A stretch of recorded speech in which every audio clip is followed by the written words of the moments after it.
importante primeiro a gente ressaltar que o método contraceptivo não necessariamente é um método que previne ISTs, né? Então, o método contraceptivo é um método que previne, que impede uma gravidez, ok? Então, pílula anticoncepcional, DIU, são métodos contraceptivos, camisinha, né? Mas como método contra infecções sexualmente transmissíveis, nós temos a camisinha. Hoje em dia, a camisinha feminina e a camisinha masculina. A camisinha masculina é muito mais divulgada, popularizada do que a camisinha feminina.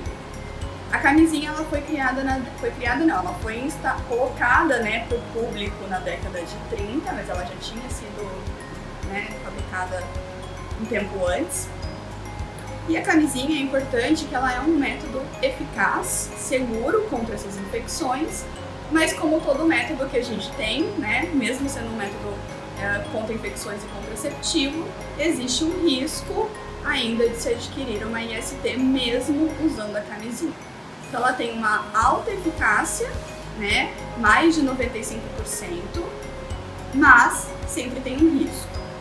E esse risco, ele vem por vários motivos, né? Você pode simplesmente fazer tudo certo e ainda assim adquirir uma IST, ou dependendo do tempo, então a camisinha ela tem uma validade, dependendo do modo como você guarda essa camisinha, ela vai ficar exposta mais tempo ou não aos fatores ambientais, ao sol, ao calor, à umidade, e isso também acaba deteriorando, né, os componentes que compõem o látex da camisinha e, consequentemente, vai diminuir a eficácia desse método, né?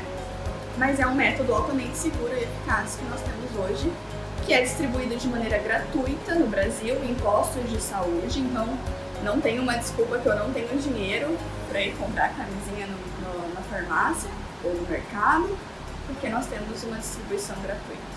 Então sempre é bom ressaltar que mesmo que tenha camisinha, ainda é interessante sempre um período frequente de fazer exames, que isso também pode ajudar, às vezes, a diagnosticar mais cedo alguma doença para tratar ela também. Sim. Hoje em dia nós temos também esses exames de ISTs para sífilis, para HIV, para hepatites, que são gratuitos, né? Você pode ir até um posto se você acha que você está sob condição de risco, ou se você se expôs, né, num período curto de tempo, você pode ir até o posto de saúde e fazer a realização desses exames gratuitamente, né, para saber se você tem essas principais ISTs. Então, regularmente tem que ser consultado, né? Tem que ter uma consulta médica, feitos os exames corretos. Assim também você tem que pensar que eu não quero pegar uma IST e eu também não quero ser a fonte de disseminação das ISTs. Só para deixar mais frisado para o público, qual que seria, de repente, um período de frequência de fazer os exames para as pessoas também?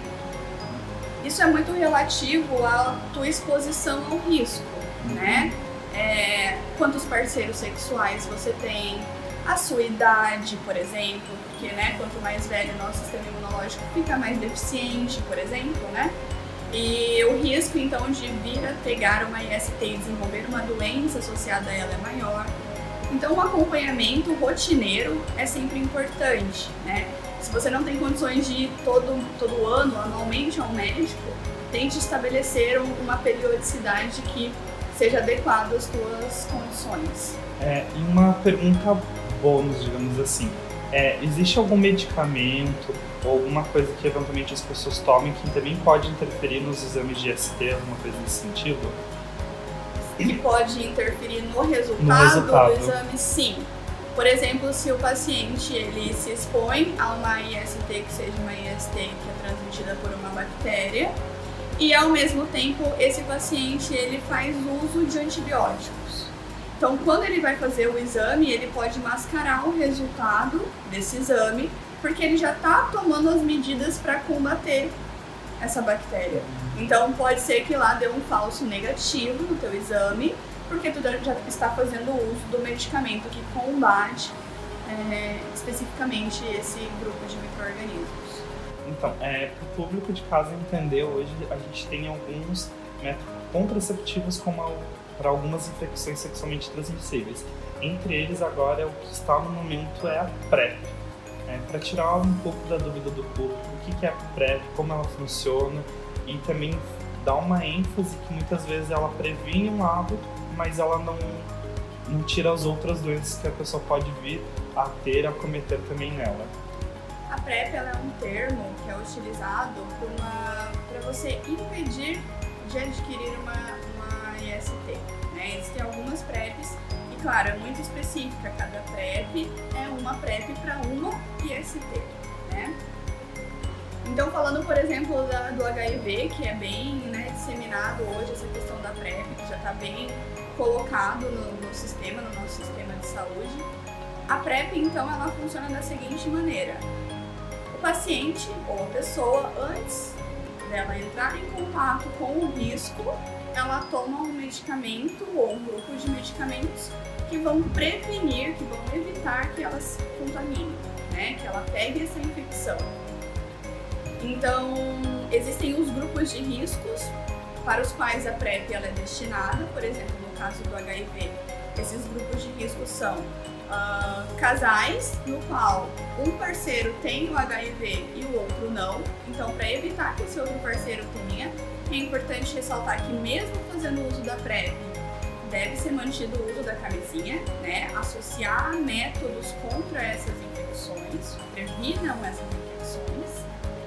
E um segundo grupo de risco importante são os profissionais da área da saúde, né? Que constantemente eles estão sob esse fator de risco por estarem expostos, por terem esse contato direto com os pacientes. Então, eles também entram nesse grupo de risco para prevenir, para evitar que esse paciente, que essa pessoa venha a ter a infecção, né? Ainda é pouco disseminado, a gente também não está ainda com tudo bem certinho, definido, estabelecido, mas é uma coisa que é uma situação que vem crescendo, não a nível Brasil, a nível mundial, né?